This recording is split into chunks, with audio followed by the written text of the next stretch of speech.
नमस्कार। आप सभी का हमारे यूट्यूब चैनल ज्ञानगंज में फिर से स्वागत है। आई होप आप लोगों ने पिछली क्लास देखी होगी करंट अफेयर की। हम करंट अफेयर को उत्तर प्रदेश के परिदृश्य के हिसाब से पढ़ा रहे हैं। कुछ खास इसमें मेनली जो मैं फोकस किया था पहले क्लास में वो था ranking, index and report, national and international, जो सूक्ष्म दृष्टि में और अंतर्राष्ट्रीय प्रकरण में और राष्ट्रीय परिदृश्य में दिया हुआ था। आज की जो क्लास होगी उसी की दूसरी क्लास होगी, जहाँ पे लगभग लगभग आय दृष्टि में सारे क्रमों से जितने भी पेज हैं उन पेजों से मैंने बटोर के सब लगभग राष्ट्रीय संक्रमण से और अंतर्राष्ट्रीय परिदृश्य थे, राजकोषीय घटनाक्रम में एक दो रिपोर्ट थे उनको उठा के, और उत्तर प्रदेश परिदृश्य एकदम अलग मैं पढ़ाऊंगा। यहाँ तक लगभग लगभग सारे मैंने जो इम्पोर्टेंट थे और कुछ जो ऐसे लग रहे थे कि ठीक है इम्पोर्टेंट है, इससे आएगा कि नहीं आएगा, वो भी मैंने इसमें डाल के बना दिया पीपीटी में। आज बस इसी का एनालिसिस करेंगे और देखते हुए चलेंगे कि हाँ कौन सा इंपॉर्टेंट है, इसके कौन कौन से प्रमुख तथ्य हैं और क्या फैक्ट हैं। पिछली क्लास आप लोगों ने देखी होगी, अगर नहीं देखी होगी तो इससे जाके पहले उस क्लास को देखें। उस क्लास में कुछ पीपीटी में कुछ त्रुटियां थी, जैसे कि उत्तर प्रदेश को कौन सा स्थान मिला था, तो उसमें मेनली अचीवर्स की श्रेणी में उत्तर प्रदेश था, ये मैंने बताया था। तो जो कि ये गलत है, वहाँ पे उत्तर प्रदेश फ्रंट रनर की श्रेणी में है। ये एक चीज़ आप लोग अपडेट कर लीजिएगा। और दूसरा जो है, कुछ लोग कहे थे कि ग्रैंड स्लैम वाले में सर वो जो नाम है वो नाम को थोड़ा और सही कर दीजिए। तो नाम में क्या है कि यानिक सिनर की जगह आपका जैनिक सिनर है और कार्लोस अल्कराज है। वो एक्चुअली में कॉपी करते टाइम जब पीपीटी बना रहा था तो कॉपी करते टाइम उस नाम को मैंने डायरेक्ट गूगल से कॉपी किया था ट्रांसलेट करके, तो वो जैनिक की जगह यानिक सिनर कर दिया था। तो जैनिक सिनर है, न कि यानिक सिनर। ठीक, तो चलिए आज की क्लास आगे करते हैं। कहाँ से हमने एनर्जी ट्रांजिशन रिपोर्ट से देखना था, ऊर्जा संक्रमण सूचकांक से। ठीक है, तो आज की क्लास होगी ऊर्जा संक्रमण सूचकांक से। इसके कौन कौन से प्रमुख तथ्य हैं वैश्विक परिदृश्य से और भारतीय परिदृश्य से। पेज नंबर 78 आप लोग खोल लीजिए। पेज नंबर 78 पे आएंगे तो वहां लिखा है कि एनर्जी ट्रांजिशन रिपोर्ट 2025 ऊर्जा संक्रमण सूचकांक। सबसे पहले कौन जारी करता है, तो वर्ल्ड इकोनॉमिक फोरम। ये बहुत, इससे एक आध क्वेश्चन आने की संभावना रहती है लगभग, वर्ल्ड इकोनॉमिक फोरम से एक आध क्वेश्चन। ठीक, रिपोर्ट का जो नाम है fostering effective energy transition report 2025, Bharat की रैंकिंग 71वीं। यही सबसे इंपॉर्टेंट पॉइंट है और ये इंपॉर्टेंट है, ये दो आप याद रख लीजिएगा। इसका जो CO2 में के उत्सर्जन में कमी और स्वच्छ ऊर्जा में वृद्धि, लगभग पहली छमाही में 2025 के 50 वर्षों में दूसरी बार ऐसा हुआ है कि CO2 के उत्सर्जन में कमी हुआ है। मतलब इस दशक में, या कह सकते हैं इस सेंचुरी में 50, लगभग 50 वर्षों बाद ऐसा हुआ है कि CO2 के उत्सर्जन में कमी और स्वच्छ ऊर्जा में लगातार वृद्धि होती जा रही है। क्यों? क्योंकि लगभग लगभग नए प्रकार के, जैसे सोलर एनर्जी हो गया, विंड एनर्जी हो गया, तो इनमें सरकार ज़्यादा फोकस कर रही है ऐसे प्रोजेक्टों में निवेश करने में और स्थापित करने में। दूसरा है, पेज नंबर 10 पे आएंगे फिर से वापस, पेज नंबर 78 थे, पेज नंबर 10 सूक्ष्म दृष्टि में, the states of the world children report. ठीक है, इसको कौन निकालता? संयुक्त राष्ट्र बाल कोष, यूनिसेफ। बस इसमें इतना ही जानना। पेज नंबर 78 में फिर से है QS world university ranking 2025। QS world university ranking 2025 ranking का प्रकाशक कौन है? तो क्वारेली साइमंड्स। ठीक है, लंदन बेस है ये संस्था, मतलब इंग्लैंड के में बेस है ये संस्था।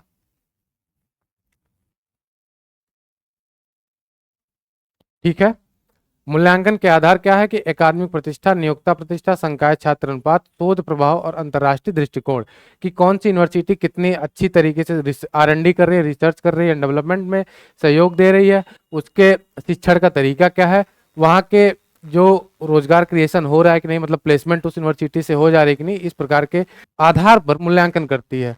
इसमें शीर्ष 3 विश्वविद्यालय कौन कौन से? रैंकिंग 1 में आज अभी भी लगातार बना हुआ है MIT, संयुक्त राज्य अमेरिका। दूसरा है इंपीरियल कॉलेज लंदन का, और तीसरे है स्टैनफोर्ड यूनिवर्सिटी, संयुक्त राज्य अमेरिका का। भारत के शीर्ष विश्वविद्यालय उनकी रैंकिंग, तो ये इंपॉर्टेंट है इसमें। ठीक है, कि भारत में 123वीं रैंक है।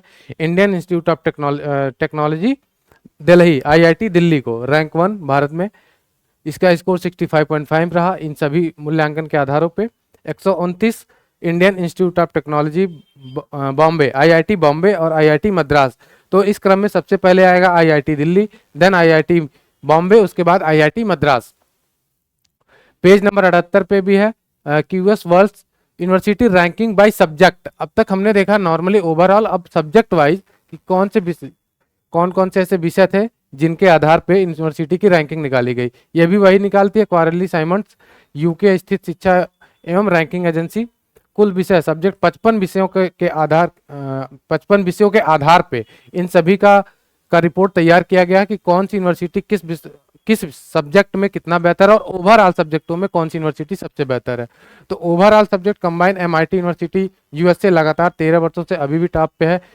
क्यूएस में जब भी क्यूएस आएगा तो उसको यूएस से जोड़िएगा, और यूएस में दोनों पे टॉप यूनिवर्सिटी एमआईटी है। क्यूएस वर्ल्ड यूनिवर्सिटी रैंकिंग और QS subject wise university ranking में भी एमआईटी है। ठीक, इंजीनियर एंड टेक्नोलॉजी श्रेणी में एमआईटी यूएसए लगातार 13 वर्षों से। आईआईटी दिल्ली को 36वां स्थान मिला, किस कैटेगरी में?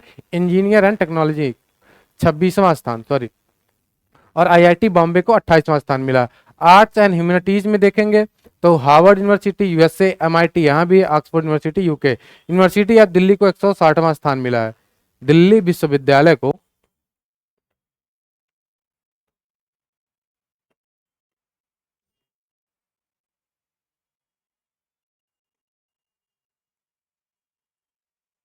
160वां स्थान मिला है। ये इंपॉर्टेंट है, इसको याद कर लीजिएगा। देखिए क्यूएस में दो चीज कॉमन है, जब क्यूएस आएगा तो वर्ल्ड यूनिवर्सिटी नॉर्मल तरीके से और वर्ल्ड यूनिवर्सिटी बाय सब्जेक्ट, तो उसमें एमआईटी है वर्ल्ड वैश्विक लेवल पे, और इंडिया के लेवल पे आईआईटी दिल्ली, और यहाँ भी आईआईटी दिल्ली है। ठीक, देखिए आईआईटी दिल्ली यहाँ भी है और आईआईटी दिल्ली यहाँ भी है।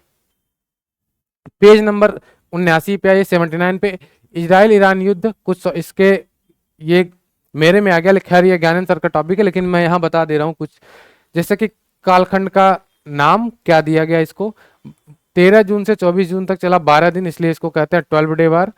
कारण क्या था? प्रारंभिक में ईरान के परमाणु कार्यक्रम और क्षेत्रीय प्रभाव को लेकर बढ़ते तनाव। ठीक, ऑपरेशन राइजिंग लायन इजराइल द्वारा शुरू किया गया प्रमुख सैन्य हमला है। ऑपरेशन 2 प्रॉमिस 3, ईरान पहले क्या किया? ऑपरेशन राइजिंग लायन जो है वो इजराइल ने किया, किसके ऊपर? ईरान के ऊपर। फिर हुआ ऑपरेशन 2 प्रॉमिस 3 ईरान के द्वारा इजराइल पे। ऑपरेशन मिडनाइट हैमर 22 जून को अमेरिका ने किया ईरान पे।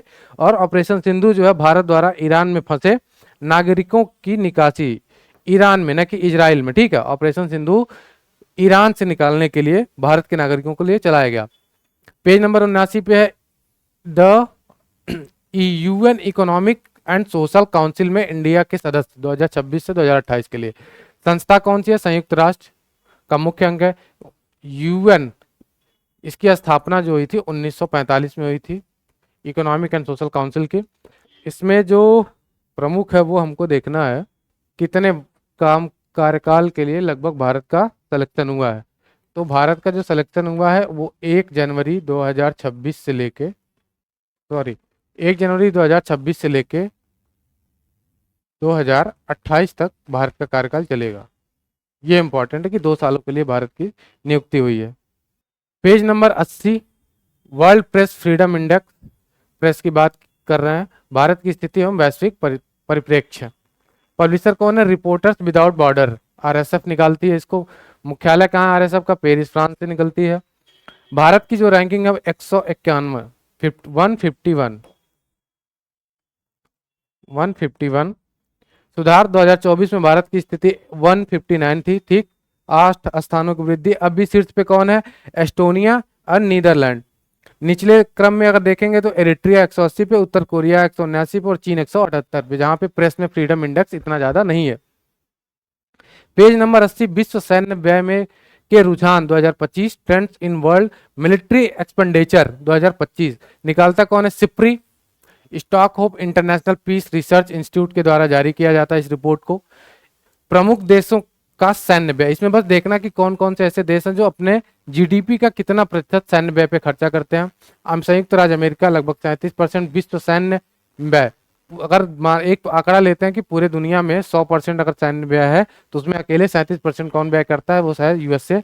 चीन 12%, रूस 7.1%, मतलब ये हो गया। संयुक्त राज्य अमेरिका लगभग लगभग 997 बिलियन डॉलर, चीन 314, रूस 149 बिलियन डॉलर, जर्मनी 88.5, भारत वहीं हम भी 86.1 बिलियन, लगभग पूरे विश्व में 1.6% का हम लोग करते हैं। ये 2.8% है। ठीक। यूक्रेन ने बढ़ाया। यूक्रेन याद रखिए, यूक्रेन बहुत ज्यादा जरूरी है क्योंकि यूक्रेन अपनी पूरी जीडीपी का 34% यूज कर दे रहा है। पेज नंबर 80 पे है कि विश्व सामाजिक रिपोर्ट, वर्ल्ड सोशल रिपोर्ट 2025 कौन जारी करता है, ये देखना सबसे पहले। ठीक है। A new policy census to accelerate social, इस रिपोर्ट का नाम है प्रोग्रेस। संयुक्त राष्ट्र विभाग यूएन डेसा जारी करिए। संयुक्त राष्ट्र विश्वविद्यालय के विश्व विकास अर्थशास्त्र अनुसंधान यूएन वाइडर द्वारा सह निर्मित है। ठीक है। यूएन डेसा इसको निकालती है। Page number 81, global wind report 2025, विश्व पवन रिपोर्ट है ये। ठीक है। Global wind report 2025, record growth emerging markets and the path to 2030 renewable energy goals, प्रकाशक ग्लोबल विंड एनर्जी काउंसिल ये निकालती है। अप्रैल 2025 में ये रिपोर्ट आई थी। भारत की जो, इसके अकॉर्डिंग भारत की पवन ऊर्जा क्षमता 52.68 गीगावाट अगस्त 2025 तक पहुंच चुकी है। ठीक। विश्व में चौथे स्थान पर भारत है रिन्यूएबल एनर्जी में। 3.4 गीगावाट की नई पवन ऊर्जा क्षमता जोड़ी गई कब, 2025 में। वैश्विक पवन ऊर्जा क्षमता 2024 के अंत तक देखें तो चीन सबसे ऊपर है, उसके बाद आपका संयुक्त राज्य अमेरिका है, जर्मनी तीसरे पे, चौथे पे भारत और पांचवे पे ब्राजील। पेज नंबर 81 पे आइए। अंतर्राष्ट्रीय बौद्धिक संपदा सूचकांक, इंटरनेशनल इंटेलेक्चुअल प्रॉपर्टी इंडेक्स 2025 कौन निकालता है, US chamber of commerce, USA के में बेस है। ठीक है। यूएस चैम्बर ऑफ कॉमर्स, ये इंपॉर्टेंट पॉइंट है। शीर्ष 3 देशों की रैंकिंग इसमें देखेंगे, उसके बाद देखेंगे कि भारत की वैश्विक परिदृश्य क्या रही है। संयुक्त राज्य अमेरिका, यूके और फ्रांस। नवाचार के इंटेलेक्चुअल प्रॉपर्टी इंडेक्स में भारत की जो स्थिति रही है इसमें 43वां रैंक रहा है और 2024 में 42वां रैंक रहा है। तो क्या हुआ, गिरावट हुई है भारत की स्थिति में, लेकिन स्थिति भारत की अभी भी स्थिर बनी हुई है। पेज नंबर 81 पे आइए। प्रौद्योगिकी और नवाचार report, technology and innovation report 2025, report का शीर्षक क्या है, विकास के लिए समावेशी कृत्रिम बुद्धिमत्ता, inclusive artificial intelligence for development, AI का विकास में क्या सहयोग रहेगा, इसके हिसाब से इस रिपोर्ट को जारी किया गया है। निवेश कितना किया है भारत ने और निवेश के आधार पर भारत की वैश्विक स्थिति क्या है, ये यहाँ बताया गया है। वैश्विक स्थिति है 10वां, निवेश राशि 1.4 बिलियन डॉलर 2023 की रिपोर्ट के आधार पर देखेंगे तो भारत जो है एआई में निवेश करने में विश्व में 10वें स्थान पे बना हुआ है। और कितना निवेश किया है, 1.4 बिलियन डॉलर का। और विकसित देशों में प्रमुख निवेशक देशों में भारत और चीन शामिल हैं। ये विकसित नहीं होगा, विकासशील होगा।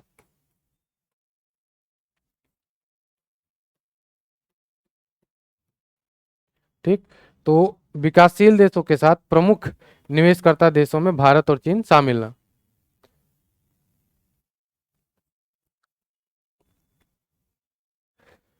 फ्रंटियर टेक्नोलॉजी रेडीनेस इंडेक्स 2024, वैश्विक स्थिति भारत की क्या है, 36वीं। ये इसमें एक इंपॉर्टेंट पॉइंट है। पेज नंबर 81 पे आइए। वैश्विक आतंकवाद सूचकांक एक बार और देख लीजिए कि फ्रंटियर टेक्नोलॉजी रेडीनेस इंडेक्स 2024 एक, ये शायद पूछे ना पूछे लेकिन इसको हम देख लेंगे यहीं पे कि क्या फ्रंटियर टेक्नोलॉजी रेडीनेस इंडेक्स 2024, वैश्विक रैंक भारत की 36वां है, कितने, 170 देशों में। वैश्विक आतंकवाद सूचकांक ये इंपॉर्टेंट है, इस पे थोड़ा हम फोकस करेंगे। ग्लोबल टेररिज्म इंडेक्स 2025, क्योंकि भारत में आतंकवादी गतिविधि कुछ ज़्यादा ही हुई थी इसके पहले और इस साल में भी हुई, कहाँ, पहलगाम।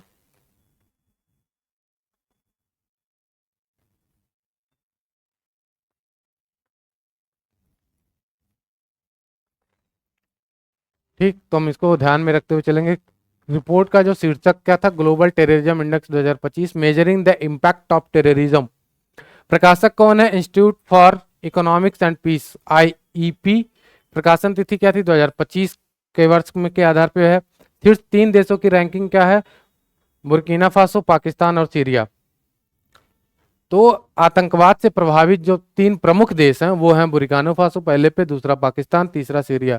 पाकिस्तान ठीक है। भारत की स्थिति, रैंक 14वें नंबर पे। आतंकवाद से प्रभावित देशों में देखें तो भारत की कौन सी रैंक आएगी? 14वां। ठीक है।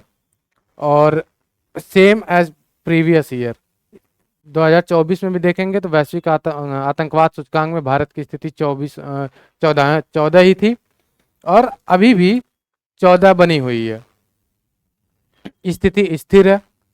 पेज नंबर 82 पे है कि वर्ल्ड हैप्पीनेस रिपोर्ट 2025 वैश्विक प्रसन्नता सूचकांक। प्रकाशक कौन है इसका? UN sustainable development solution network plus Golap and plus Oxford well being research centre.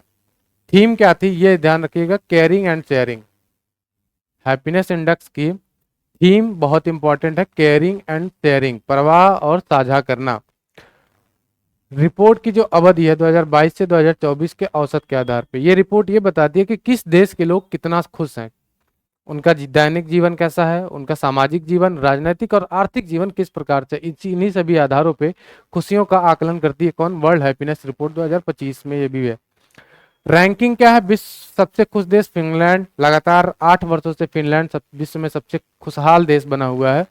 शीर्ष 5 देशों में देखें तो फिनलैंड पहले पे ही आएगा, Denmark, Iceland, Sweden and Israel. Bharat की जो रैंकिंग है 118वां है, 2024 में 126वें स्थान पे था, मतलब सुधार हुआ है भारत की स्थिति में। दक्षिण एशियाई देशों में देखेंगे नेपाल हमसे भी ज्यादा खुश है 92, पाकिस्तान हमसे ज्यादा खुश है 109 और श्रीलंका हमसे कम खुश है और बांग्लादेश हमसे कम खुश है। बांग्लादेश किस रिपोर्ट में भारत से ज्यादा आगे है? मैंने पहले लेक्चर में बताया था कि बांग्लादेश ग्लोबल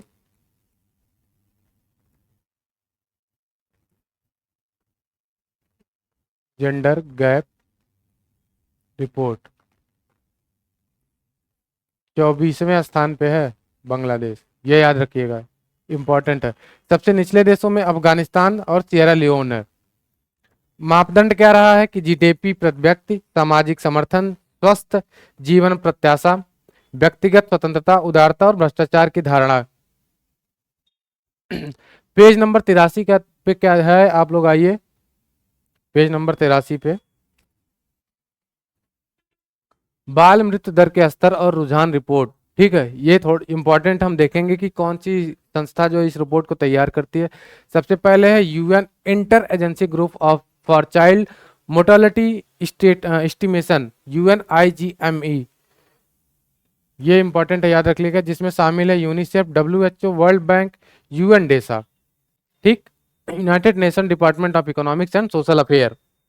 रिपोर्ट का जो उद्देश्य था कि 5 वर्ष से कम उम्र के बच्चों की मृत्यु, नवजात मृत्यु और 5 से 24 आयु वर्ग की मृत्यु दर का वैश्विक, क्षेत्रीय और देशवार आकलन करना। यह रिपोर्ट 5 वर्ष से कम उम्र के बच्चों का, नवजात बच्चों का और 5 से 24 आयु वर्ग की मृत्यु दर का वैश्विक आकलन की है और क्षेत्रीय आकलन की है, और हर देश का अलग अलग डाटा निकाल के उसका आकलन की है। उसके आधार पर इस रिपोर्ट का को तैयार किया गया। 2023 में अंडर 5 मृत्यु, मतलब 5 वर्ष से कम की उम्र में कितने बच्चों या कितने प्रतिशत बच्चों की मृत्यु हुई है, ठीक है, 4.8 लाख, 4.8 मिलियन, मतलब 48 लाख बच्चों की मृत्यु, अधिकांश जो निवार्य और रोकी जा सकने योग्य कारणों से हुआ है। 2000 से लेके 2023, मतलब 23 साल का अगर डाटा देखे तो अंडर 5 मृत्यु दर में 50% से अधिक की गिरावट है। ये सुधार की बात करता है। नवजात मृत्यु का हिस्सा, अंडर 5 मृत्यु में लगभग 50% नवजात मृत्यु पहले 28 दिन में, ये पूरे विश्व के आधार पर देखा जाता है। सबसे अधिक प्रभावित क्षेत्र जो रहा सब सहारन अफ्रीकन, उच्चतम मृत्यु दर यहाँ देखी जाती है किन किन क्षेत्र में, अंडर 5 और नवजात मृत्यु में। भारत की जो प्रगति और रिपोर्ट रही है 2000 से लेके 2023 तक, वो किस प्रकार की रही है? अंडर 5 मोर्टेलिटी रेट में प्रति व्यक्ति, जैसे कि भारत में एसडीजी लक्ष्य कई राज्यों पहले ही उसको प्राप्त कर चुके हैं, जैसे कि अंडर 5 MR 25 लेस देन प्रति 1,000। मतलब 1,000 बच्चे अगर जन्म ले रहे हैं तो उसमें कितनों की मृत्यु हो जा रही है 5 साल के अंदर। तो एसडीजी का जो टारगेट है वो 25 से कम होना चाहिए लगभग लगभग। तो वहां पे केरल और तमिलनाडु जैसे राज्य इस स्थिति में है, लेकिन कुछ श्रेणी में भारत में सुधार हुआ है, वो हम देख लेते हैं। जैसे कि 83 से 32 आ गया है 2000 के स्तर पे, 70% की कमी। आईएमआर जो है 66 से 28 आ गया है, 57% की कमी। और एनएमआर जो है 41 से 20% आ गया है, 61% की कमी। ठीक। अंडर 5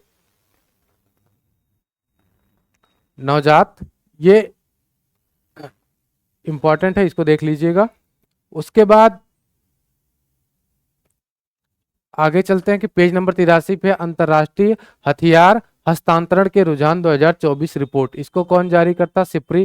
सिप्री एक और रिपोर्ट मैंने पीछे अभी पढ़ाया, कौन सी रिपोर्ट है जो जारी करती है, वो आप लोग एक बार फिर से पीछे जाके रिवाइज कर लीजिएगा कि सैन्य खर्च में कौन कौन से देश अपने जीडीपी का कितना प्रतिशत हिस्सा खर्च करते हैं और पूरे ग्लोबल लेवल पे कितना हिस्सेदारी है किस देश का सैन्य खर्च के आधार पे। तो भारत वहां पे चौथे स्थान पे था। सबसे पहले US, China, Russia, Bharat, Germany. Germany then Bharat, मतलब 5वें स्थान पे है। लेकिन यहाँ देखते हैं क्या, यहाँ कहता है कि आयात और निर्यात की बात करता है। यहाँ पे ये रिपोर्ट कौन सा देश दुनिया से किन विभिन्न भिन्न देशों से कितने प्रकार के औजार, कौन कौन से औजार जिनका आयात करता है और कौन कौन से प्रमुख आयात साझेदार रहे हैं इसके इस हिसाब से। तो वो देख लेते कौन जारी करता है। SIPRI. Stockholm International Peace Research Institute, अंतर्राष्ट्रीय आयात में 0.6% की कमी हुई है। ये बहुत अच्छी बात मानी जाती है। और मुख्यतः जो एशिया और ओशिनिया ग्रुप के कंट्रीज हैं, प्रशांत महासागर और हिंद महासागर के आसपास का जो क्षेत्र है उसको ओशिनिया माना जाता है। ठीक।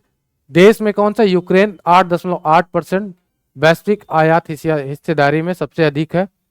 अपनी जीडीपी का 96,9,627% इसने बूम किया है आयात करने में। किसमें? हथियार। ठीक। ऐसा क्यों हुआ है? क्योंकि भारत और यूक्रेन और रसिया के बीच लगातार पिछले 2 या 3 वर्षों से युद्ध की जारी है। भारत 8.3%, कतर जो है 6.8%, सऊदी अरब जो है वो 6.4%, पाकिस्तान जो है 5.2%। ये शीर्ष देश हैं जो अन्य देशों से सैन्य का आयात करते हैं।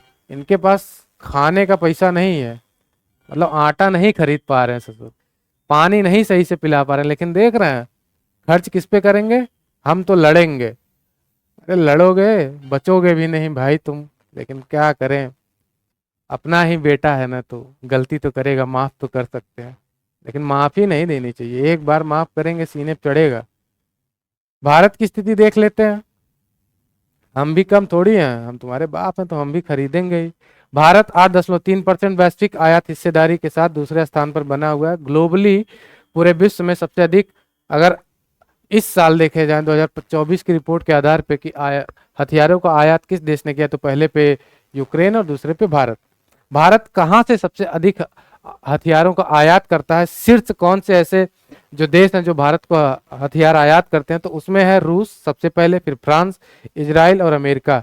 और यही कारण है रूस, और रूस का और भी एक दो कारण है, जैसे कि ऑयल एक्सपोर्ट भारत करता है, इंपोर्ट करता है रसिया से, जिसकी वजह से ट्रम्प चाचा नाराज के चल रहे हैं आजकल। H1B वीजा का भी दाम बढ़ा दिए, जिसका 6 लाख था उसको 88 लाख रुपए कर दिया वार्षिक इन्होंने। ठीक है। तो अब खैर चाचा वो भी है, यहाँ बेटा भी नाराज चल रहा है, चाचा भी नाराज चल रहा है, तो क्या कर सकते हैं। अब आइए पेज नंबर आप लोग 83 पे है ही, आर्थिक स्वतंत्रता सूचकांक रिपोर्ट, हेरिटेज फाउंडेशन संयुक्त राज्य अमेरिका। हेरिटेज फाउंडेशन जारी करती है इस रिपोर्ट को।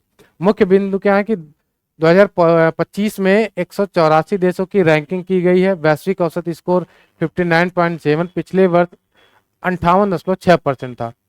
शीर्ष देश में सबसे इंपॉर्टेंट जो ये यही है कि देख लेते हैं शीर्ष देश में वैश्विक आर्थिक स्वतंत्रता सूचकांक में सिंगापुर पहले पे है, स्विट्जरलैंड दूसरे पे, न्यूजीलैंड तीसरे पे, और ऑस्ट्रेलिया और आयरलैंड चौथे 5वें पे है क्रमशः। भारत की जो रैंकिंग है 128 है 184 देशों में। स्कोर जो इसका है 53.01 अंकों की वृद्धि के साथ। स्थिति जो है मोस्टली अनफ्री श्रेणी में आता है, क्योंकि हम एमएसएमई जैसे अपने सूक्ष्म लघु उद्योग हैं उनको हम बढ़ावा दे रहे हैं, तो हम इतना फ्रीडम नहीं दे सकते हर देश को कि हाँ कि तुम हमारे यहाँ या विश्व की प्रमुख एमएनसीज को हम टैक्स लिबरल नहीं कर सकते, क्योंकि हमारे एमएनसीज फिर हमारे जो छोटे छोटे कुटीर उद्योग हैं लघु उद्योग हैं वो बर्बाद होने लगेंगे।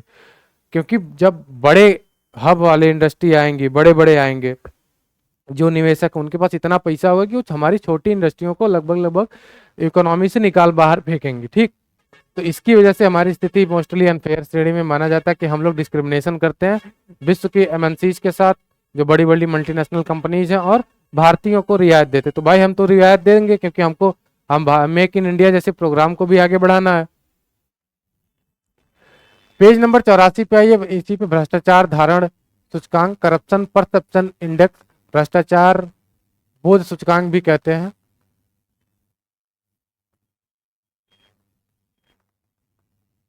ठीक, ट्रांसपेरेंसी इंटरनेशनल इसको इस रिपोर्ट को जारी करती है। रैंकिंग कितनी की गई? 180 देशों की रैंकिंग की गई। वैश्विक औसत स्कोर भ्रष्टाचार 43 है, मतलब भ्रष्टाचार है 43%। अब भी 100%, अगर 100 मानक इकाई माना जाए तो 100 में से 43 इकाई है ऐसे जहाँ पे भ्रष्टाचार के पैमाने हैं। शीर्ष देश में डेनमार्क, फिनलैंड और नॉर्वे, यहाँ जो है भ्रष्टाचार सबसे कम है।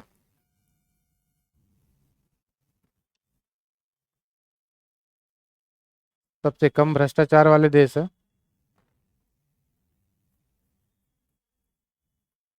ठीक, और निचले सबसे 3 देश हैं, सूडान, सियरा लियोन, गैबॉन। तो सबसे नीचे जो है क्रम में देखेंगे, गैबॉन 178 पे, सियरा लियोन 177 पे और सूडान 176 पे है। भारत से संबंधित भारत में 96 भारत की जो रैंकिंग है 96। स्कोर जो 38 है, पिछले वर्ष 39 से गिरावट की स्थिति आई है। मोस्टली भारत की जो स्थिति है मोस्टली अनफ्री या अनफेयर कह सकते हैं किस श्रेणी में आती है। तो भारत की जो रैंकिंग है, ये याद, बस यही पॉइंट इंपॉर्टेंट है कि भ्रष्टाचार बोध सूचकांक में या भ्रष्टाचार धारण सूचकांक में भारत की जो रैंकिंग है वो 96 है, 96। पेज नंबर 84 पे रही है जलवायु जोखिम सूचकांक, क्लाइमेट रिस्क इंडेक्स। ये इंपॉर्टेंट है, कौन जारी करता है? जो इसका प्रकाशक जो है जर्मन वाच। मुख्य बिंदु क्या है? 2025 में 141 देशों की रैंकिंग की गई है कहाँ जलवायु जोखिम इंडेक्स को बनाने के लिए। वैश्विक औसत स्कोर क्या है? 0.5, 1%। अगर इसको जी गणना की जाती है वो 1 के आधार पर की जाती है। तो शीर्ष देश डोमिनिका, चीन और होंडुरास। भारत की जो स्थिति है वो है 6वीं। ठीक, कि जलवायु जोखिम में अगर देशों की संख्या देखी जाए तो सबसे पहले पे डोमिनिका है, फिर चीन है, फिर होंडुरास है। भारत की स्थिति 6वीं है। हम जलवायु जोखिम प्रवीण क्षेत्रों में सबसे अधिक कैटेगरी में आते हैं, तो भारत की स्थिति 6वीं है। 1993 से 2022 के बीच प्राकृतिक आपदाओं, जलवायु परिवर्तन से उत्पन्न संकट और दुर्घटनाओं के आधार पर इसकी गणना की जाती है। पेज नंबर 84 पे है ग्लोबल डेमोक्रेसी इंडेक्स। ठीक, वैश्विक लोकतंत्र सूचकांक 2025, प्रकाशक का इकोनॉमिक इंटेलिजेंस यूनिट। मुख्य बिंदु 2025 में 167 देशों की रैंकिंग की गई। वैश्विक स्कोर जो है अगर 10 के आधार के मानक पर गणना की जाए तो 5.31% रही है। शीर्ष देश जो सबसे डेमोक्रेटिक है वो है नॉर्वे, न्यूजीलैंड और फिनलैंड। सबसे निचले क्रम में आएगा सबसे पहले Afghanistan 167, then 166 Myanmar, then 165 North Korea. ठीक, भारत से संबंधित तथ्य किससे? ग्लोबल डेमोक्रेसी इंडेक्स में भारत की स्थिति क्या रही है ये देख लेते हैं। भारत से संबंधित जो तथ्य, भारत की रैंकिंग 41वीं रही है। इसका जो स्कोर रहा है 7.29%। इसमें कि सबसे कम जिसका स्कोर होगा वो देश लगभग मानते हैं कि उतना बेहतर परफॉर्मेंस कर रहा है। स्थिति क्या है? लिबरल डेमोक्रेसी श्रेणी में पिछले वर्ष की तुलना में गिरावट। भारत की स्थिति में गिरावट आई है, जो दर्शाता है कि लोकतांत्रिक मानकों में कुछ चुनौतियां उत्पन्न हुई हैं। ठीक, इसको आप लोग पढ़ लीजिएगा, यहाँ ये बात डिस्कस नहीं करेंगे कि ऐसे कौन कौन से पॉइंट हैं जो लोकतंत्र को कम करते हैं। लोकतंत्र देश की जो छवि है उसको नुकसान पहुंचाते हैं। आजकल बहुत ही हाईलाइटेड मुद्दा है ये, इसलिए इस पे ज़्यादा डिस्कस नहीं करेंगे। विश्व स्मारक वाद सूची, अभी एक और करेक्शन कर लीजिएगा, पीछे आ जाइए। पेज नंबर 84 में जलवायु जोखिम सूचकांक में ये जो डाटा है ये वैश्विक लगभग लगभग 1993 से 2022 तक के आधार पे है। लेकिन जो घटना चक्र में दिया है कि जो अभी जो सबसे शीर्ष इस समय जो सबसे प्रभावित देश है, पहले पे आएगा पाकिस्तान,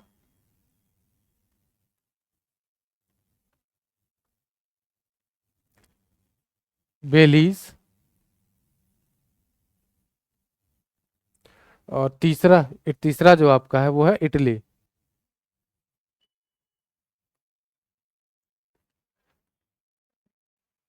प्राकृतिक आपदाओं से जलवायु परिवर्तन से जो सबसे अधिक प्रभावित देश रहे हैं इस रिपोर्ट के अकॉर्डिंग इस साल लगभग पाकिस्तान, बेलीज और इटली। और ये जो डाटा है ये है अब तक 1993 से लेके अब तक 2022 तक सबसे अधिक प्रभावित एवरेज डाटा का अगर संकलन किया जाए तो ये 3 देश है, ठीक। और अगर पूछ लिया 2022 में जलवायु परिवर्तन जलवायु जोखिम से सबसे अधिक प्रभावित देश रहे हैं तो वो है पाकिस्तान, बेलीज और इटली। तो चलिए कहाँ थे हम, पेज नंबर 84 पे विश्व स्मारक वाद सूची। कुछ ऐसे स्मारक हैं या फिर कह सकते हैं प्रमुख स्थल हैं जिनकी सूची निकाली गई। कौन निकालता है, वर्ल्ड मॉन्यूमेंट्स फंड 2 साल में विश्व भर के संकटग्रस्त सांस्कृतिक धरोहर स्थलों की सूची जारी करता है। 25 स्थल इस साल इनकी गणना की गई है। देशों की संख्या 29 थी। भारत से संबंधित तथ्य हमको याद रखना है तो भुज ऐतिहासिक जल आपूर्ति प्रणाली गुजरात में स्थित है। यह स्थल प्राचीन जल प्रबंधन तकनीकों का उदाहरण है। कोई बताएगा कि आप लोगों को याद होती है गुजरात में ही एक प्लेस है धौलावीरा, अपने जल संचयन प्रणाली के लिए जाना जाता है।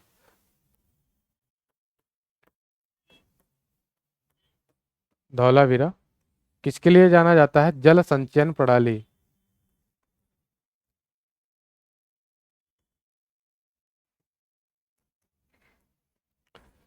ठीक, किससे संबंधित है, हड़प्पा सभ्यता से।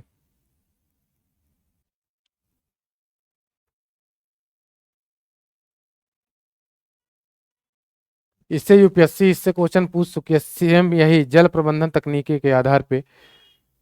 तो हो सकता है कि यूपी पीसीएस का मन करे तो वो पूछ ले कि जल संचयन प्रणाली में सिंधु घाटी सभ्यता का सबसे प्रमुख स्थल कौन सा था, ठीक है। उसके बाद हैदराबाद जो है मूसी नदी ऐतिहासिक भवन गलियारा।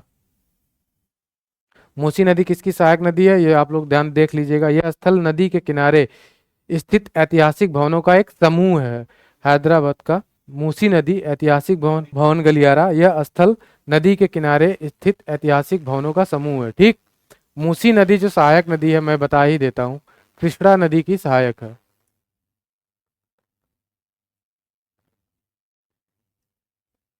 नदी की सहायक ट्रिब्यूटरी है, ठीक है।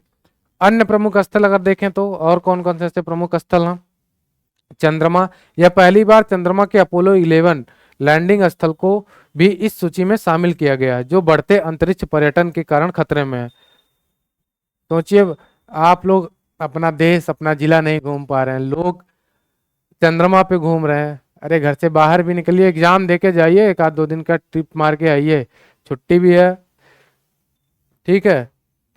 अब ये भी खतरे में आ गया है। हम लोग देखिए आज नहीं देख रहे हैं, हम लोग देख रहे हैं फ्यूचर। अरे आज हम देख लेते कि हमारे यहाँ भुखमरी है, गरीबी है, बेरोजगारी है, उन सब के मुद्दों पे काम करने के बाद ये बात के मुद्दे होते हैं, लेकिन खैर कुछ नहीं बोल सकते इस मुद्दों पे। गाजा, युद्ध और संघर्ष के कारण गाजा के ऐतिहासिक स्थल भी खतरे में है। ये बहुत विवादित मुद्दा है। गाजा किसके बीच संघर्ष का कारण है, ये इजराइल और पैलेस्तीन, ठीक। तो गाजा को ज्ञानंद सर बताएंगे, इजराइल जब पढ़ाएंगे आपको तब और बेहतर तरीके से। Time person of the year 2024 report कि इस साल के सबसे अधिक प्रसिद्ध कौन व्यक्ति रहे हैं, कौन से प्रसिद्ध सीईओ रहे हैं, प्रसिद्ध एथलीट कौन से रहे हैं, इनके आधार पे ये बताया गया है इस साल। तो जारी करने वाले जो संगठन है द मैगजीन अमेरिका की है, ये जारी करती है time person of the year 24 का जो मिला है वो हमारे चाचा डोनाल्ड ट्रंप को मिला है। बहुबकैती कर रहे हैं इस समय, एकदम फॉर्म में है। ये तो ग्लोबल पीस में वो उनको चाहिए शांति का नोबेल पुरस्कार, इसलिए सबसे जबरदस्ती क्या करते हैं, शांति एग्रीमेंट करवाने के जबरदस्ती करते हैं। हम चाचा हैं, हम करेंगे। होते नहीं गांव में एक, हम अगुआ हैं, हम ही सबसे बड़े हैं, तो यही। खैर वैश्विक परिदृश्य में बड़ा है इनका पद, लेकिन उस बड़े पद की गरिमा इन्होंने लगभग खो दी है। जैसे अपने यहाँ के हैं, नहीं कुछ कह सकते। एथलीट ऑफ द ईयर जो मिला हुआ है कैटलिन क्लार्क को। सीईओ ऑफ द ईयर है लीसा सू। ठीक। आइकन ऑफ द ईयर जो है वो है एल्टन जॉन। ठीक। अब कुछ वर्ड्स हैं जो वर्ल्ड में अलग अलग डिक्शनरियों में शामिल किया गया। वो ऑक्सफोर्ड इंग्लिश डिक्शनरी में वर्ड ऑफ द ईयर 2024 है ब्रेन रॉट को, जिसका मतलब होता है कि मानसिक या बौद्धिक स्थिति का बिगड़ना, विशेष रूप से अत्यधिक और नीरस ऑनलाइन सामग्री के अत्यधिक सेवन के कारण, जैसे इंस्टाग्राम रील, यूट्यूब के शॉर्ट्स और अन्य प्रकार के ऑनलाइन जो जोखिम भरे कंटेंट है उनको हम कितना कंजम्पशन हमारा कितना है, उसके आधार पे ब्रेन रॉट जैसी समस्याएं उत्पन्न हो रही हैं। ठीक। स्क्रीन आवर 12-12 घंटे, 11-11 घंटे हम यूट्यूब शॉर्ट्स और केवल इंस्टाग्राम रील अपलोड कर रहे हैं। उसके बाद जो है Merriam Webster word of the year इनके हिसाब से क्या है, पोलराइजेशन परिभाषा। इसका अर्थ है कि विचारों और रायों की स्थिति का दो विपरीत ध्रुवों में विभाजन। कॉलिंस डिक्शनरी के वर्ड ऑफ द ईयर का जो है वर्ड वो है ब्रैट, परिभाषा आप लोग देख लीजिएगा। कैम्ब्रिज डिक्शनरी में इसमें थोड़ा सा बस अलग है, वो है manifest word of the year. किसी चीज़ को बार बार अपने मन में एज्यूम करना कि हाँ हमारा यूपी पीसीएस हो जाएगा, हम इतने अमीर बन जाएंगे, हम इतने सफल हो जाएंगे, इसी को कहते हैं मैनिफेस्ट। हर दिन उस चीज़ को मैनिफेस्ट करना। पेज नंबर 85 जलवायु परिवर्तन सूचकांक प्रदर्शन सूचकांक। जलवायु परिवर्तन प्रदर्शन सूचकांक 2025 रिपोर्टक या प्रकाशक कौन है, German watch, UN climate institute and can international. प्रमुख बिंदु कहाँ है इसके, कोई भी देश बहुत उच्च प्रदर्शन श्रेणी में नहीं है। ठीक है। देशों की संख्या थी 63+ ईयू। मूल्यांकन के जो 4 प्रमुख आधार थे, ग्लोबल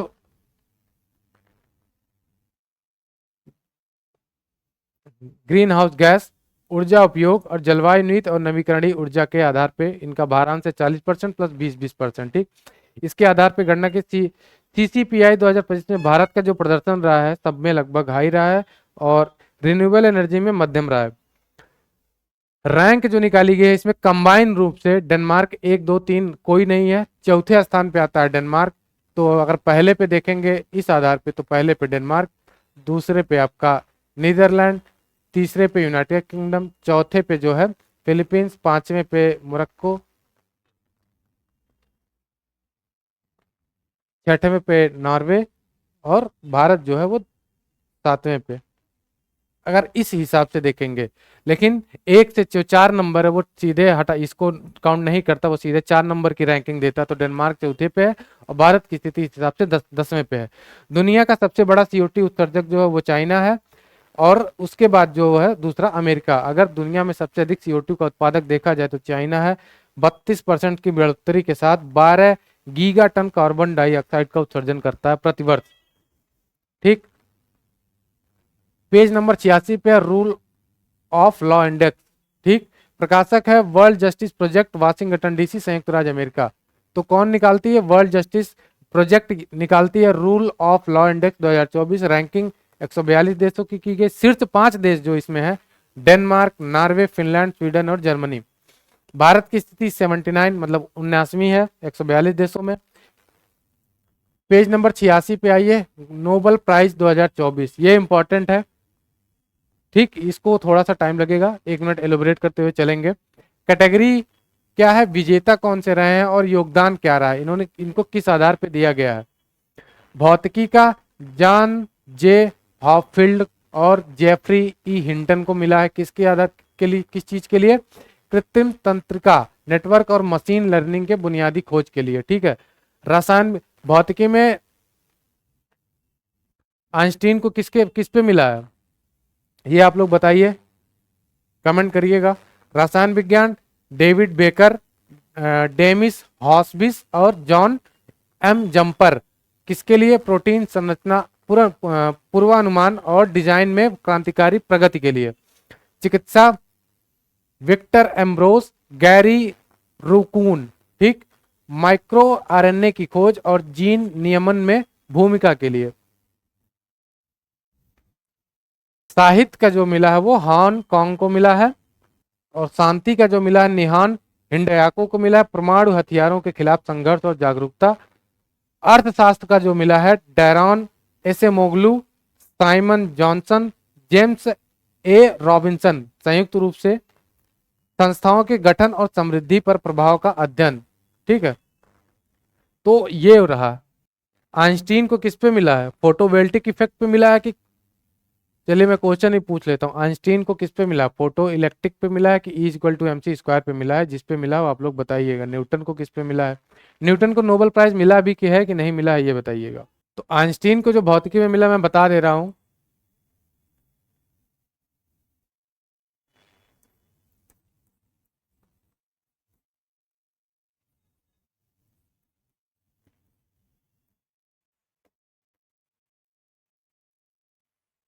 ठीक है, पेज नंबर 87, वैश्विक बहुआयामी गरीबी सूचकांक, global multi dimensional poverty index 2024, संयुक्त राष्ट्र विकास कार्यक्रम UNDP और ऑक्सफोर्ड गरीबी और मानव विकास पहल ये जारी करती है और यही निर्माण भी करती है। अंतर्राष्ट्रीय आधार पर 1.1 अरब लोग MPI में जीवन यापन की बहुआयामी गरीबी में लोग जीवन यापन करते हैं, ठीक है। जो देश है सबसे पहले भारत, सबसे अधिक गरीब यहीं रहते हैं, कितना? 234 मिलियन। पाकिस्तान में उसके बाद 93 मिलियन, इथोपिया 86, नाइजीरिया 74 और कांगो लोकतांत्रिक गणराज्य जो है वो 66 मिलियन लोग इन प्रमुख देशों में गरीबी रेखा में रहते हैं MPI के अकॉर्डिंग। पेज नंबर 88 पे ये ग्लोबल इनोवेशन इंडेक्स। तो अगर MPI में आता है कि सबसे पहले स्थान पे कौन है गरीबी के मामले में, तो भारत है। चलते हैं पेज नंबर 88 पे, ग्लोबल इनोवेशन इंडेक्स। वैश्विक बौद्धिक संपदा संगठन WIPO जारी इसको करता है। 78 संकेतकों के आधार पे सबसे पहले है स्विट्जरलैंड इनोवेशन के आधार पे, उसके बाद स्वीडन, देन संयुक्त राज्य अमेरिका USA। शीर्ष साइंस एंड टेक क्लस्टर जो है इसके according Tokyo Yokohama Japan. Innovation के लिए क्या होता है? साइंस एंड टेक का हब चाहिए होगा, सिंपल सी बात है। तो कई हब बनाए गए होंगे, विश्व में 100 हबों का निर्माण किया गया है S&T science and take cluster का, ठीक। तो उसमें सबसे ऊपर है टोक्यो का, जापान का टोक्यो योकोहामा। भारत की स्थिति कुल रही है 39वीं 133 देशों में। क्षेत्रीय प्रदर्शन दक्षिणी और मध्य एशिया में फर्स्ट स्थान भारत का रहा है। प्रमुख जो शहर क्लस्टर रहे हैं भारत के साइंस एंड टेक के हिसाब से, बेंगलुरु, दिल्ली, मुंबई और चेन्नई। तो इसमें ध्यान रखिएगा गुरुग्राम नहीं है। और इसमें सबसे बेहतर स्थिति जो रही है वो 56वें रैंक पे रहा है बेंगलोर। 2023 में भारत की स्थिति कितनी थी? 40, ये भी याद कर लीजिएगा। और इस समय कौन सी स्थिति है? 39। तो हमारा सुधार हो रहा है साइंस एंड टेक में। Page number 88, global hunger index 2024। प्रकाशक कौन सा है? Concern Worldwide Welthungerhilfe and Institute for International Law of Peace and Armed Conflict IFHV, ठीक। ग्लोबल स्कोर जो रहा है GHI का 18.3%, जिसे मध्यम श्रेणी में रखा गया। इसमें भी कोई हाई परफॉर्मेंस वाला देश नहीं है। दुनिया में किसी भी देश की स्थिति चरम भयावह एक्सट्रीम अलार्मिंग श्रेणी में नहीं रही है। मतलब भूख की जो चरम स्थिति होती है कि लोग खाने को भी नहीं पा रहे हैं, वो स्थिति इस बार किसी भी देश की नहीं रही है। लगभग हर देश को अब दान के माध्यम से, जो विकसित देश हैं, विकासशील देश हैं, वो भोजन का निर्यात कर रहे हैं, अन्य खाद्य पदार्थों का निर्यात कर दे रहे हैं अन्य देशों को। भारत की रैंकिंग 105वीं है, सॉरी 105वीं है। मतलब हम इतने बड़े हैं कि हमारे पास 4 से 5 साल का है रिजर्व, लेकिन हमारे यहाँ लोग फिर भी भूख से मर रहे हैं। और रैंकिंग 105वीं है, कितनी? 127 देशों में। बहुत ही बुरी स्थिति इसको मान सकते हैं कि हमारे यहाँ अधिशेष खाने का इतना जाता होता है कि हम फेंक देते हैं, लेकिन फिर भी हमारे यहाँ स्थिति 105वीं है खाने के लिए। भारत का स्कोर 27, जो कि गंभीर श्रेणी में रखा जाता है। अगर हम लिटरली, भारत सरकार चाहे जो इस चीज को बहुत तेजी से कम कर सकती है। प्लानिंग बेहतर प्लानिंग, बेहतर प्लान का इम्प्लीमेंटेशन करके हम इस चीज को खत्म कर सकते हैं। लेकिन वही है ना कि करप्शन हर जगह घुसा पड़ा है। भारत का प्रदर्शन 105वीं रैंक गंभीर श्रेणी में। स्विट्जरलैंड अत्यल्प भुखमरी, यहाँ लगभग भुखमरी समझिए जीरो ही है। नीदरलैंड और आइसलैंड ये शीर्ष क्रम देश हैं। और सबसे जो बुरी स्थिति देश वाले सोमालिया, यमन और चाड। हॉर्न ऑफ अफ्रीका में सोमालिया आता है कि नहीं आता, ये आप लोग कमेंट में बताइएगा। हॉर्न ऑफ अफ्रीका में कौन कौन से देश हैं, सोमालिया उसमें है कि नहीं है, ये आप लोग जरूर बताइएगा कमेंट करके। Page number 10, global power city index. Japan की Mori Memorial Foundation Institute for Urban Strategic Tokyo हर वर्ष इसे प्रकाशित करती है, मतलब वार्षिक है। ग्लोबल पावर सिटी में पहले रैंक पे लंदन है, बस इसमें यही इंपॉर्टेंट है। दूसरे पे न्यूयॉर्क और तीसरे में टोक्यो। एक नोट है उसको देख लीजिएगा। वर्ल्ड इकोनॉमिक आउटलुक नीतिगत बदलावों के बीच एक महत्वपूर्ण मोड़ नामक रिपोर्ट अंतर्राष्ट्रीय मुद्रा आईएमएफ द्वारा अप्रैल 2025 में जारी की गई है। वर्ल्ड इकोनॉमिक आउटलुक नीतिगत बदलावों के बीच एक महत्वपूर्ण मोड़ नामक रिपोर्ट कौन जारी किया, आईएमएफ। बस इसमें इतना ही इंपॉर्टेंट है। पेज नंबर 18, साहित्य अकादमी पुरस्कार। ये राष्ट्रीय परिदृश्य का है, ये उस दिन छूट गया था मुझसे गलती से, तो आज हम इसको देख लेते हैं। ये बहुत ही इंपॉर्टेंट है, साहित्य अकादमी पुरस्कार। इसको आप कम से कम 2 से 3 बार एग्जाम जाने से पहले देने से पहले रिवाइज कर लीजिएगा। मुख्य साहित्यिक अकादमी पुरस्कार 24 भारतीय भाषाओं में दिया जाता है, 24 भाषाओं में,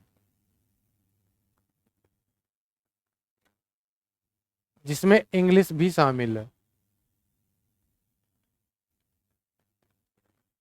ठीक है, 2 कैटेगरी में दी जाती है, युवा पुरस्कार और बाल साहित्य पुरस्कार। तो युवा पुरस्कार 2025 का जो मिला हुआ है वो देख लेते हैं। अंग्रेजी में अदैत्य कोठारी को Siddharth the boy who became the Buddha, ये उपन्यास है। ये भगवान बुद्ध के ऊपर है कि सिद्धार्थ कैसे बुद्ध बन गए, इसका मतलब है। हिंदी में है पार्वती टिर्की, पार्वती टिर्की फिर उगना, कविता संग्रह है। इनके बुक का जो नाम है फिर उगना। बाल साहित्य पुरस्कार में देखेंगे, अंग्रेजी में तो नितिन कुचलप्पा को मिला है, इनकी बुक है दक्षिण South India myth and fables retold. और हिंदी की जो है सुशील शुक्ला को मिला है 1/12। ये याद, इसके जो इंपॉर्टेंट 4 फैक्ट हैं वो आप याद कर लीजिएगा कि अंग्रेजी के अदैत्य कोठारी पेज नंबर 18 पे है कि अंग्रेजी में जो मिला अदैत्य कोठारी को मिला है। और फिर उसके बाद आपको पार्वती टिर्की को जो मिला है उगना, फिर उगना इनकी कविता संग्रह है। नितिन कुशलप्पा को जो मिला है दक्षिणी south Indian myth and fables retold. Hindi में मिला है सुशील शुक्ला को 1/12, इनकी कहानी संग्रह है। तो 2 कहानी संग्रह, बाल साहित्य में कहानी संग्रह है और युवा पुरस्कार में जो है पहला उपन्यास है और फिर कविता संग्रह है। इस वर्ष उत्तर प्रदेश से कोई लेखक युवा या बाल पुरस्कार में शामिल नहीं है। ठीक, साहित्य अकादमी, तो साहित्य अकादमी के बारे में एक फैक्ट जान लीजिए कि इसकी जो स्थापना हुई थी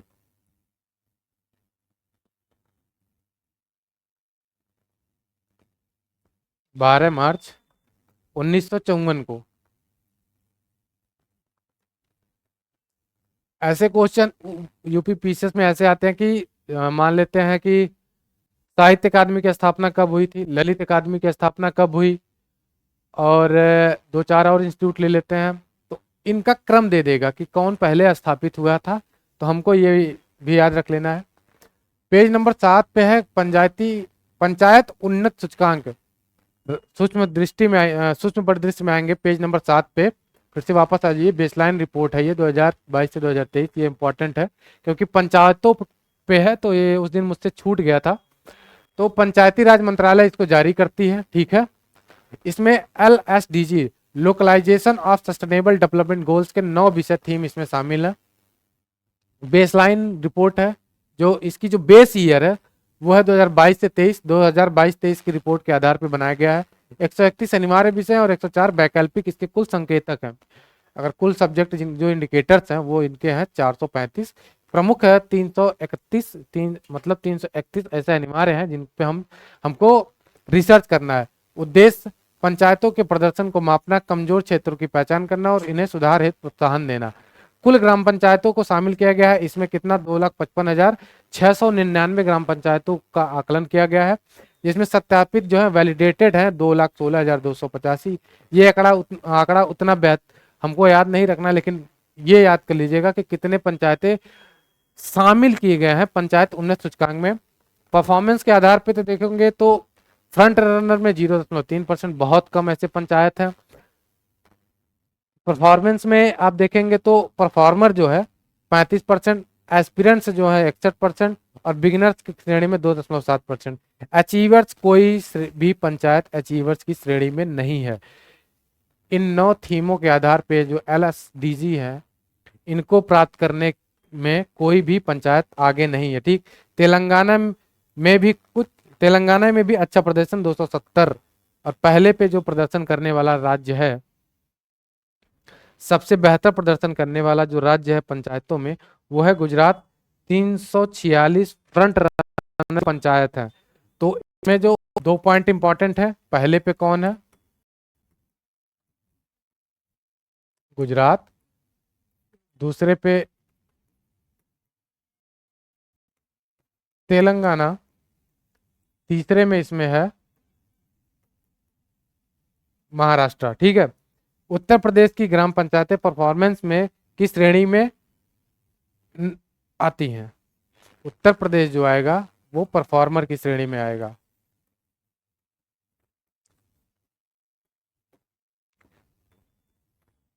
ये इंपॉर्टेंट है, इसको याद कर लीजिएगा कि उत्तर प्रदेश पंचायती उन्नत सूचकांक में कहां पे स्टैंड करता है, तो वह परफॉर्मेंस वाले में। पेज नंबर 11, आरबीआई वित्तीय स्थिरता रिपोर्ट, फाइनेंशियल स्टेबिलिटी रिपोर्ट मार्च 2025 की है। विषय क्या था इसका? एनपीए, गैर निष्पादित परिसंपत्तियां। मुख्य बैंकिंग प्रणाली का ग्रॉस एनपीए मार्च 2025 में 2.3% रहा है। पिछले कई दशकों में सबसे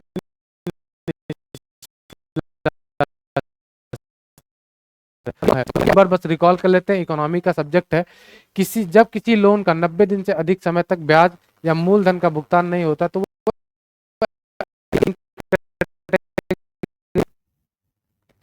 एनपीए की 3 कैटेगरी होती है। एनपीए वो होता है जो 90 दिनों से अधिक समय तक ब्याज या मूलधन का भुगतान नहीं होता। 3 कैटेगरी होती है, सब standard asset, default asset and loss asset. ठीक, एनपीए घोषित होने के बाद 12 महीनों तक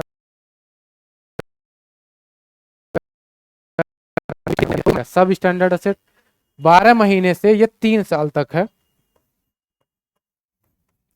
कोई हम एक्शन नहीं लेते हैं तो इसको कहते हैं डिफॉल्ट असेट। लंबे समय से भुगतान नहीं, वसूली की संभावना लगभग बहुत खत्म हो चुकी है कि हम वसूली ही नहीं कर सकते। लॉस असेट होती है 3 साल के बाद आरबीआई या ऑडिट द्वारा घोषित कर देती है कि बैंक वसूली की कोई संभावना नहीं, बैंक के लिए पूर्ण हानि के रूप में हम इसको मान देते हैं कि ये लॉस असेट है। ठीक, तो ये एनपीए याद रखिएगा, हो सकता है इकोनॉमिक्स में पूछ सके, क्योंकि इकोनॉमिक का भार यूपी पीसीएस धीरे धीरे बढ़ा रहा है और क्वेश्चन को जो टफनेस है, डिफिकल्ट, मॉडरेट और इजीनेस, उससे अब वो सीधे सीधे डिफिकल्ट की कैटेगरी में बढ़ रहा है। आज 2 और हैं, बस देख लेते हैं। Page number, technology readiness index कौन जारी करता है? अंकटाड जारी करती है। भारत की जो वैश्विक स्थिति है वो 36वीं है। सुधार 2022 में कितनी थी?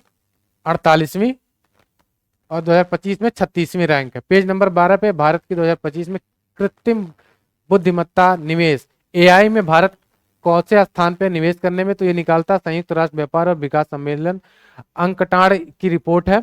भारत की जो निवेश स्थिति है हमने पीछे ही देखा, 10वीं रैंक है 1.4 बिलियन के आधार पे। शीर्ष 2 विकासशील देश हैं भारत और चीन, जो महत्वपूर्ण एआई निवेश में आकर्षित करने में सक्षम हुआ। मैंने बताया था कि विकसित देशों के साथ भारत और चीन ही ऐसे विकासशील देश हैं जो एआई में सबसे ज्यादा निवेश करते हैं। राष्ट्रीय सांख्यिकी कार्यालय एनएसओ ने एनर्जी स्टैटिक्स इंडिया रिपोर्ट 2025 जारी की। राष्ट्रीय सांख्यिकी कार्यालय एनएसओ इसको जारी करता है भारत सरकार, जो भारत के ऊर्जा क्षेत्र में स्थिति का विवरण, उत्पादन, खपत क्षमता, नवीकरणीय ऊर्जा और व्यापार के आधार पर क्या निकला है? एनर्जी स्टैटिस्टिक्स रिपोर्ट, सांख्यिकी रिपोर्ट सबसे अधिक देखा जाए नवीकरणीय ऊर्जा में जो सहयोग रहा है वो पवन ऊर्जा का रहा है भारत में 55%, फिर सौर ऊर्जा का 35%। भारत के शीर्ष कुल नवीकरणीय ऊर्जा उत्पादन जो रही है और इतनी रही है, और जो राज्य है वो है सबसे पहले राजस्थान करता है, फिर महाराष्ट्र, गुजरात और कर्नाटक। तो ये चीज याद कर लीजिएगा कि भारत में कुल नवीकरणीय ऊर्जा उत्पादन करने में शीर्ष क्रम में सबसे प्रमुख राज्य कौन कौन से हैं? राजस्थान, महाराष्ट्र, गुजरात और कर्नाटक। पेज नंबर 15 पे 2 टाइगर रिजर्व है इंपॉर्टेंट, उनको देख लीजिए। रातापानी 57वां टाइगर रिजर्व जो है रातापानी मध्य प्रदेश। 58 नंबर का जो है माधव नेशनल पार्क, ये भी एमपी में है। 2 इंपॉर्टेंट फैक्ट हो गए। भारत की मात्र मृत्यु दर एमएमआर जो है भारत सरकार, यह आंकड़ा सिंपल रजिस्ट्रेशन सर्वे या सिस्टम स्टैटिस्टिकल रिपोर्ट 2023 में प्रकाशित हुआ। 88 एमएमआर जो है भारत की, मतलब मात्र मृत्यु दर की एक महिला जो है, या ये रिपोर्ट 1 लाख प्रति पे है, तो 1 लाख बच्चों को जन्म देने में कितनी महिलाओं की मृत्यु हो जाती है यह बताता है, या कितनी माओं की मृत्यु हो जाती है। राष्ट्रीय औसत 88 है। महत्वपूर्ण इसका जो तथ्य है 1990 से 2023 में एमएमआर में 86% की कमी है, जो वैश्विक औसत से 48, जबकि वैश्विक में 48% की कमी है। ये कब से? 1990 से। तो भारत ने लगभग 86% की कमी है, तो बहुत अच्छा ही ये सुधार रहा है। इसके अकॉर्डिंग इंपॉर्टेंट फैक्ट ये है कि सेक्स रेशियो जो है भारत में 21 से 23 में बढ़ा है। 917 1000 बॉय पे 917, पहले कितना था? 914 औसत। हाईएस्ट छत्तीसगढ़ जो है 974, और लोवेस्ट उत्तराखंड क्या है? 868 सेक्स रेशियो है। तो 1000 लड़कों पे लगभग 974 लड़कियां छत्तीसगढ़ में सबसे ज्यादा है, और लोवेस्ट उत्तराखंड में 868 है। जन्म के समय लिंग अनुपात जो सेक्स रेशियो है 917 लड़कियां प्रति 1000 जन्म के समय। कुल मृत्यु दर 6.4% 1000 आबादी पे। शिशु मृत्यु दर जो है 25 प्रति 1000 जीवित। एसडीजी में ये कितना है? <25। तो लगभग हम भारत उस स्थिति पे पहुंच रहा है। सबसे लो एमएमआर वाले राज्य केरल और आंध्र प्रदेश 30 है। सबसे उच्च एमएमआर वाला जो राज्य है वो छत्तीसगढ़ है 146। इसी में एक और इंपॉर्टेंट फैक्ट है इसी का, simple registration system Uttar Pradesh में प्रजनन दर टीएफआर मैंने बताया था कल, थोड़ा सा स्पेसिफाई कर देता हूँ। 2.6 रही है। कुल कितना भारत की औसत? राष्ट्रीय औसत 1.9। उत्तर प्रदेश की कितनी रही है? 2.6। राष्ट्रीय औसत टीएफआर 1.9 2023 में। प्रतिस्थापन दर replacement level fertility rate TFR उसी को प्रेजेंट करता है 2.1, जब एक पीढ़ी अपनी दूसरी पीढ़ी को जन्म देती है। इसका अर्थ है कि उत्तर प्रदेश में प्रति महिला औसतन 2.6 बच्चे पैदा कर रही हैं, जो राष्ट्रीय औसत से अधिक है और प्रतिस्थापन दर से भी ऊपर है। अन्य प्रमुख राज्य 2.8, मध्य प्रदेश 2.4, राजस्थान 2.3, छत्तीसगढ़ 2.2, और सबसे कम जो है इसमें ये इंपॉर्टेंट करिएगा 1.2 सबसे कम है, और सबसे अधिक बिहार का 2.8। ओवरऑल जब देखेंगे तो ये 2.3 है, 3.5, लेकिन अभी की रिपोर्ट के अकॉर्डिंग जो है वो है 2.6। अगर एसएसपी पूछता है कि इस रिपोर्ट के अकॉर्डिंग एसआरएस के अकॉर्डिंग 2023 में, तो वो आपका है 2.6, और वैसे 2.35% है। तो आज की क्लास यहीं तक, लगभग क्लास थोड़ी सी बड़ी हो गई है। तो धन्यवाद, बने रहिए ज्ञानगंज की पाठशाला के साथ। तो अगली जो क्लास आएगी वो आएगी आपकी उत्तर प्रदेश या फिर राजकोषीय घटनाक्रम के आधार पे। तो आज की क्लास यहीं तक, धन्यवाद, मिलते हैं कल।